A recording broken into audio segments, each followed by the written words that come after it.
pegnja važa, sve šarena ambalaža, da skrene se pažnja sa onog šta je važno, sa onog šta je bitno, sa onog šta u novini uvijek piše sitno, al čini se, stvar je prirodno takva, većina je željna samo kruha i spektakla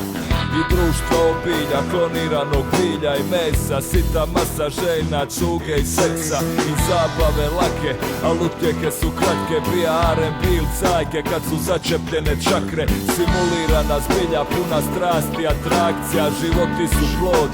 tuđih kalkulacija, niko stvara svijet, u stvari nije stvaran jer je umjetno stvaran, šareni paravan, iza njega sit prazan, sivka i duše, guše me karakteri, hladni frižideri, vidim perverzne scenarije,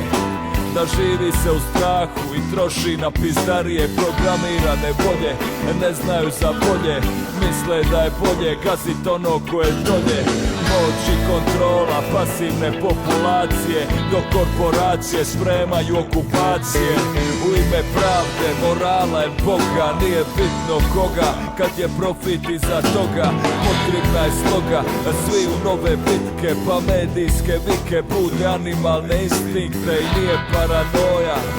nije sprdnja, u mjesec dana se može proizvest opća mržnja, dresura, emocija, lukavi na puci, većina nema život bez daljinskog u ruci, u svijetu punom tuge, nestaju duge, vozimo se vlakom priko staklene pruge, a vlakovođe pjene, grče se od napora, oplođuju kapital, dođu svijet poput štakora, sišu i crpe,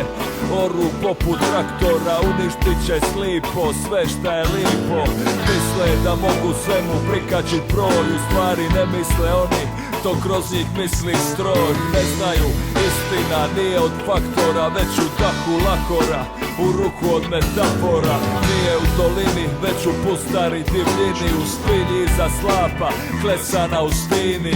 oni još više je prekriše, skriše, tu piše, čovjek je ipak nešto više, može dit se iz blata, života od rata do rata, povuć kočnicu vlaka, izać vanka, ti priroda je surova, ti čovjek nije suroga, tu postoje boje,